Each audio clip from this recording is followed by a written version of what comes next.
Hey everyone, welcome into Smart Digestion Radio. This is Dr. Christine Kaczmar, and this is episode 17, where I'm going to talk about 6 cancer-fighting superfoods. Stay tuned.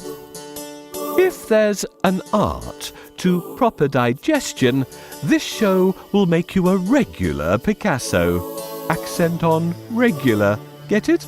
It's time for Smart Digestion Radio with Dr. Christine Kaczmar, the all things diet, nutrition, vitality show for the wellness-minded. Now I'd like to discuss 6 cancer-fighting superfoods. The 6 are broccoli, berries, beans, tomatoes, walnuts, and garlic. Some shocker foods there. I thought that walnuts was pretty darn intriguing. This is from health.com. At any rate, starting with broccoli, number 1, broccoli. All cruciferous vegetables contain something that is an anti-cancer fighter that is called sulforaphane. What they found was, even though, cauliflower, cabbage, kale are cruciferous vegetables, they found that broccoli has more sulforaphane. And this particularly is helpful because it helps boost the body's protective enzymes. Love that. And so because of that, it helps to flush out cancer. This found from a University of Michigan study. And they also noted that broccoli in particular will help fight cancers such as breast cancer, liver cancer, lung, prostate, skin, stomach, and bladder cancer. Whoever cares, whatever cancer, it's just good to eat your broccoli. So how about that? Broccoli is number 1. All right, number 2 is berries. All berries are packed with cancer-fighting phytonutrients, but in particular, black raspberries contain very high concentrations of phytochemicals called anthocyanins. These slow down the growth of pre-malignant cells, and they keep new blood vessels from forming and potentially feeding the cancerous tumor. This out of the university, the Ohio State University College of Medicine.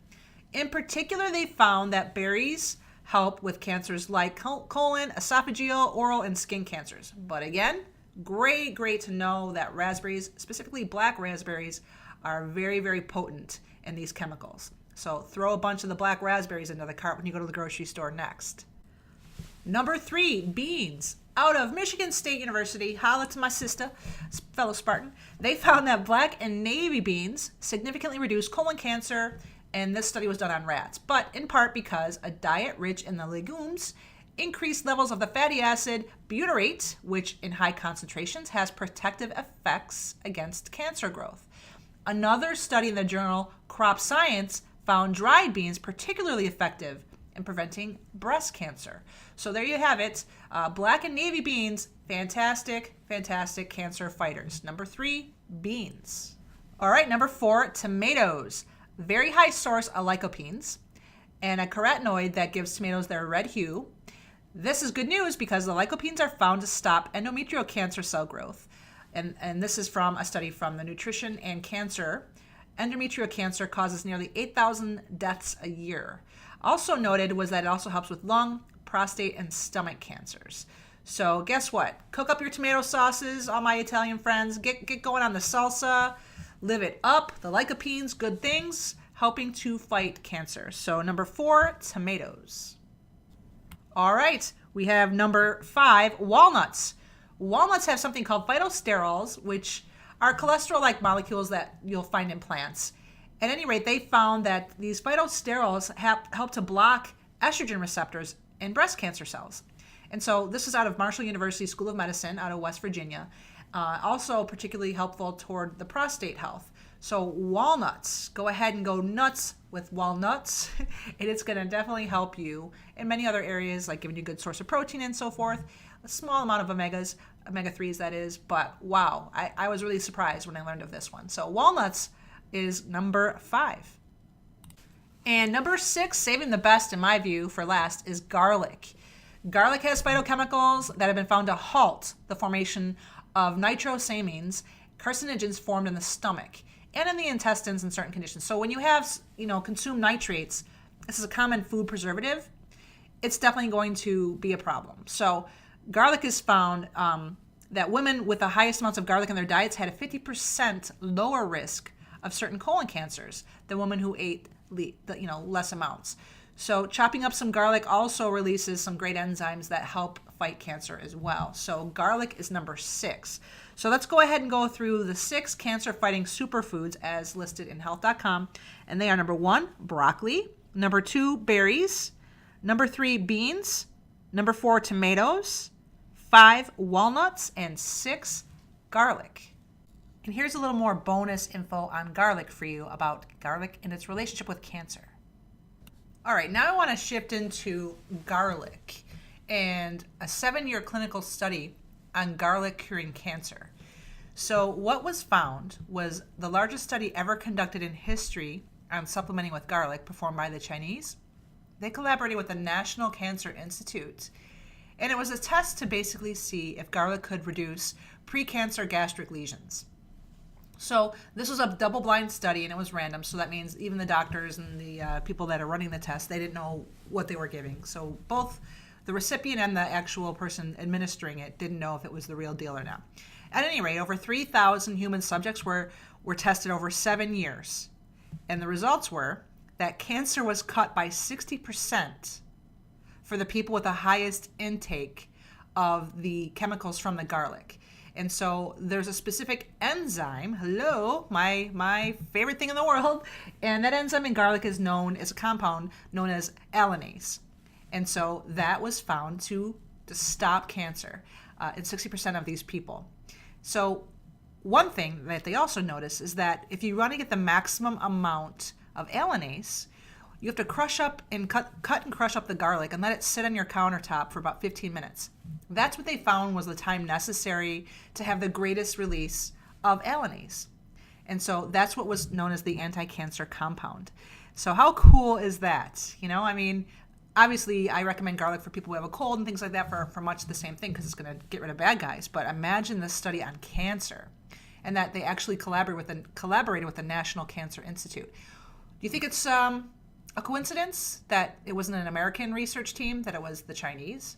I personally do not. I think that, I'll go right on air and say that I think that our country is hiding a lot of natural cures, and they're really advocating the medical route, the chemo route, and I have a big issue with that. So there is some cancer news, some cancer curing news from something as simple as garlic. All right, so what I want to talk about now is to feature cilantro here on Smart Digestion Radio and just talk about why I love cilantro so much. It is my personal favorite herb on the planet. I love cilantro. I just love the way it smells. I love the way it tastes. But I know there are a lot of you that may not really dig cilantro. So here's the deal. I love it because my favorite cuisine is Indian food. I think I've said that several times on this podcast. So I can just, go crazy town on drinking the cilantro chutney. Come on, it's that good. But one of the other reasons why it's so good for you is because it removes heavy metals. It's one of the few herbs known to do this. So things like mercury, it helps remove mercury from tissues. So what I want to just go ahead and do is go over 9 of some of the ways that cilantro helps heal the body. And this is taken from the naturalnews.com website. So let's hit it. So number 1, it's an anti-anxiety. So it's an anxiety reducer. Number 2, it's been shown after long-term use to remove mercury from tissues, and there aren't many that can say this. Cilantro happens to be one of them that can.